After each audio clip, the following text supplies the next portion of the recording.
handling life's tough situations at home and in the workplace. Here to answer your questions for her Tuesday Tips of Advice, we have relationship expert Dr. Patty Ann Tublin.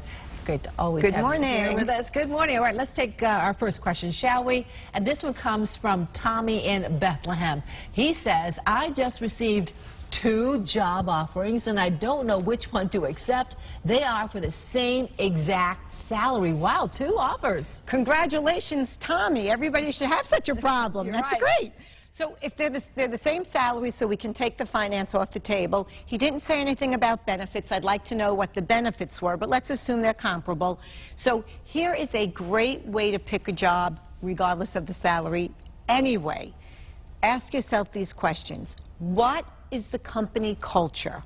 Which one of the 2 companies has a culture that works well for you, that mirrors who you are? So check to see if you fit in the environment. If you fit into the environment, okay. Right. That's really important because you could take a job that the job description seems perfect for you, but the company culture doesn't work for you.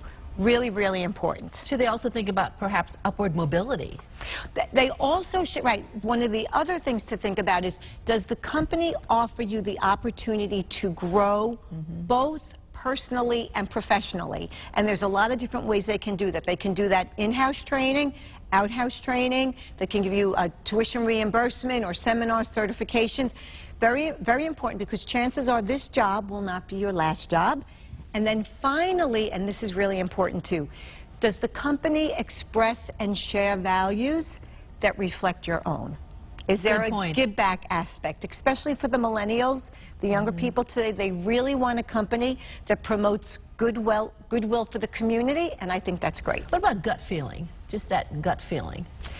I wouldn't ignore gut feeling. That's a tough one. I wouldn't ignore the gut feeling, but I would ask yourself these 3 questions. And if all things are equal, which they rarely are, but if they are, then go with your gut. It is rarely, but yeah, it is something to think about. Okay, our next question is from Jackie. She's in Ansonia. She says, my 7-year-old told me Halloween makes her anxious. I love Halloween and really wanted to take her trick-or-treating. I don't want to increase her anxiety. How should I handle this situation? It's a toughie. Well, it's a toughie, but it's a great question. So here's something I want Jackie to know that's really important. Okay. Your daughter is not alone. Even though many children love Halloween, there are plenty of children out there that are frightened by Halloween. It's just like clowns. You know, some people find clowns to be a little spooky.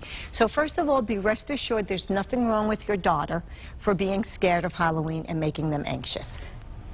I feel bad because I remember seeing a little child crying. She came up to my porch because I had stuffed all these clothing with newspaper, making them look like scary family, and laying right there, sitting on my porch, and she was so scared she started crying. I felt horrible about that. Well, her mom could have told her that, and this is important, all these scary characters are make-believe. They're fake. They're not real. And find a way to reinforce that.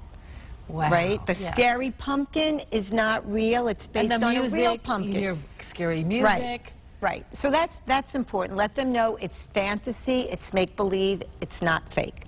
That will reassure them. Then the other thing that you can do to really make the whole holiday comfortable with your child is to decorate your house. Use more of a fall and a harvest theme. All the pretty colors of the leaves that we see, decorate your house that way. Pumpkins, right? And then have like don't use a haunted mansion. Use like a candy house kind of thing, like a candy land. The kids will love that. And then show like Charlie Brown's The Great Pumpkin, fun stuff. So take the scariness out of it. That will decrease the anxiety and allow your child to participate in the fun of Halloween. That's great advice, Dr. Patty Ann Tublin. Thanks so much. You're welcome. Have fun.